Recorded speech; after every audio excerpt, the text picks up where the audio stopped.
Minsan ko kasi tumawag, nagpapasama sa bangko. Sa bangko? Bakit daw?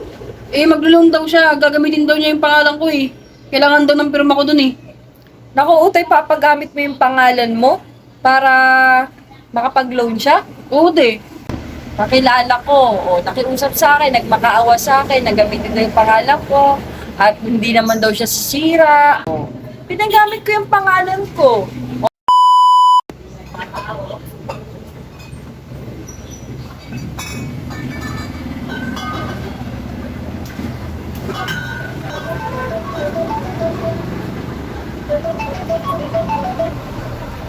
Ay, Insan!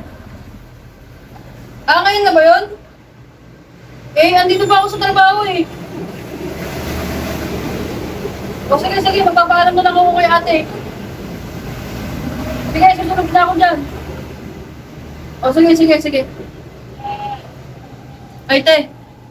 Oh, bakit? Pasensya na, magpapaalam sana ako na may sasaglihin lang akong puntahan. Bakit siya ka pupunta?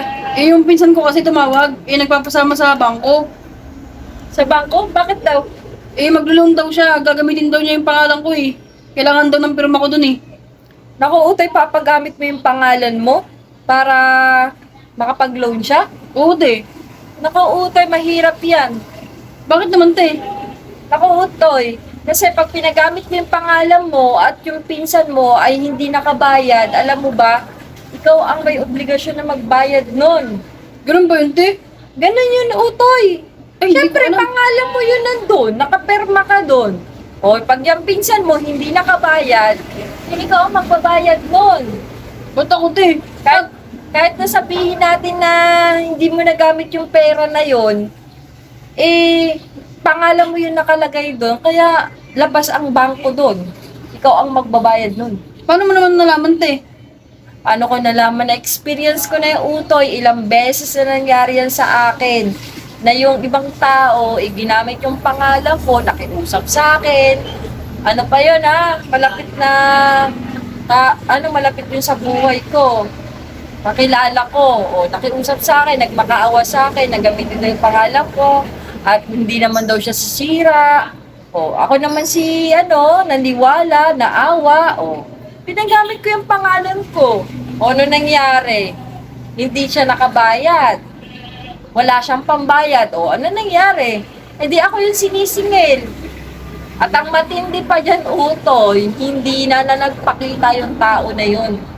Sino ang kawawa? Di ako. Grabe naman Ano yun, pa te. nangyari sa akin? Nasira pa yung pangalan ko. Parang natakot naman ako bigla, te. Kasi sabi niya, may previous loan daw siya. Kaya kailangan niyang gawin yung pangalan ko. Ay nako, hindi kita tinatakot, Utoy. Sinasabi ko lang sa'yo na experience ko sa pagpapagamit ko ng pangalan ko. Kailangan daw niya ng pera, te. Kailangan bakit? Para sa naman daw yung paggagamitan niya ng pera. Bibili daw siya ng te, motor. Sino ba yung pinsan mo na yan? Si Richard, te, yung lagi nakatambay dito pag, gabi. Bibili siya ng motor. Di ba may motor na yun? Yun nga, te, sinasabi ko sa kanya, bago pa yung motor niya. Sabi niya, te, mayroon daw bagong labas na, model. Nako, yan ang hirap eh. Ang hilig-hilig makipagsabayan, hindi naman pala kaya. Mas ngayon, uutang-utang at gagamitin pa ibang pangalan para lang mabili yung luho niya.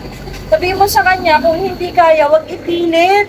Oo nga, te. Natakot tuloy ako bigla, te. Ako pala magbabayad dun, te, pag hindi siya nakabayad. Ay naku, Utoy, ganun talaga yon. Kahit na sabihin natin na hindi ka gumamit doon sa pera na niloan mo na yon at wala ka nakuha ni piso, wala kang magagawa. Pangalan mo yun nandun nakaperma. Lalo na ang bangko, Utoy. Napakadaming papel niya na papermahan sa'yo bago ka bigyan ng pera. Kaya kung hindi ka magbabayad, makakasuhan ka nila. Yun nga, te. Sabihin ko nga sa kanya, te, ayoko naman paggamit pala. Ay nako, nasa sa'yo yun, Utoy. Sinasabi ko lang sa'yo na experience ko, pero nasa sa'yo yun.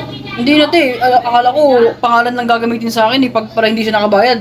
Ako pala yung magbabayad dun. Ayoko naman ng ganun, te.